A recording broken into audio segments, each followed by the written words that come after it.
Fox News alert. When the president first suggested that people from 5 majority Muslim countries should not be allowed to travel into the United States until further review, well, that was shot down by the courts. Then the Justice Department came up with another slightly revised edition of the travel ban.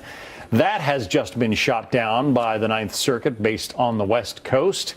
We are continuing to read through the opinion as put forward by the judges of the appeals court. Perhaps it was not unexpected by the White House. The Ninth Circuit is the most liberal court in the country.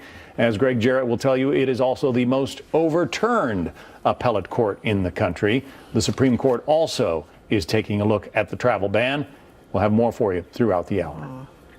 That decision from the Supreme Court, not expected. Any word on that today? For more on all this, so let's bring in Leslie Marshall. He's a progressive radio host and Fox News contributor, and Kevin McCullough. He is the conservative radio host for Salem Media Group. Thank you both for joining us. So a lot of breaking news. I know that you were just getting the lowdown on all of it as well. Leslie, I'll start with you. Your take. Well, as John just said, this is the Ninth Circuit Court. Everyone agrees, the most liberal court in the United States. The Supreme Court is a very different composite, Heather. We're looking at a more conservative court, and even with the most moderate of judges on that group of 9, to be more conservative. So I think even though those on my side of the aisle are very hopeful the Supreme Court will do what all the lower courts have done, they might be disappointed, and the decision that will come down, and we will hear about this week most likely, that could be a foreshadowing of phase 2 of the specific litigation within this case. Yeah, and Kevin, the 3 judges who heard the case, the Ninth Circuit, all appointed by President Clinton. So, as we've been saying, not entirely surprising. What do you expect the next move to be? I expect the Supreme Court to lift the restriction and allow the ban to be enforced until the bigger issues are determined. In terms of the Ninth Circuit ruling, I'm kind of in Leslie's camp, or as John described, Greg Jarrett's camp. They're the most overturned. That's done so for a reason. The people on the Supreme Court are much more literal about the Constitution, and so they take specifically the powers of the president to enforce who may or may not be allowed to come to this country for any reason as given, as being fairly legit. So I think we're going to see the ban lifted to allowed to be enforced until they decide the bigger issues, which I think are still working their way through the lower courts, both the Fourth and the Ninth Circuits. Yeah, and the bigger issues being a proper amount of vetting and the process of who is and is not allowed into this country. Let's listen to what Secretary Kelly had to say about it.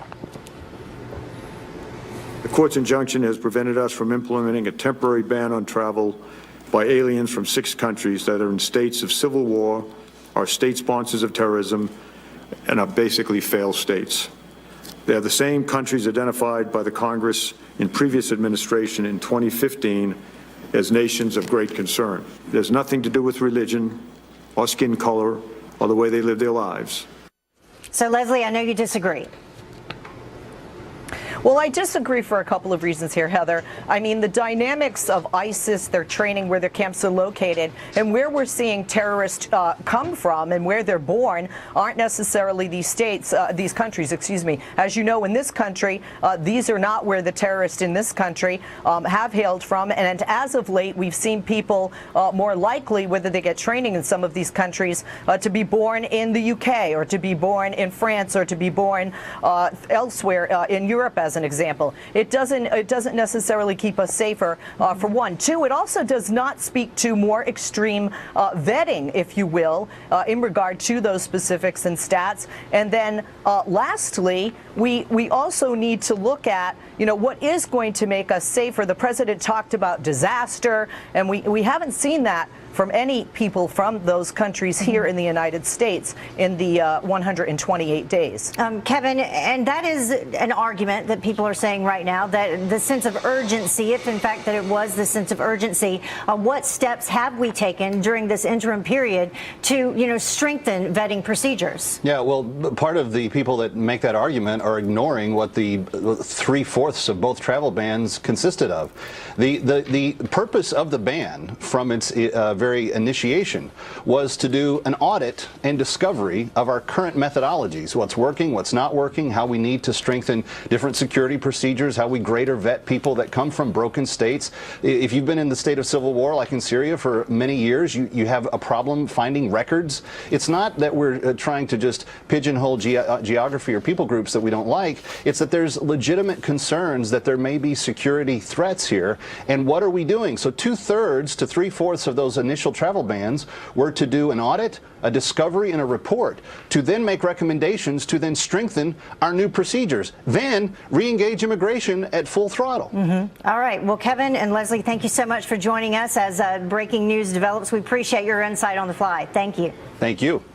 Thank you, Heather.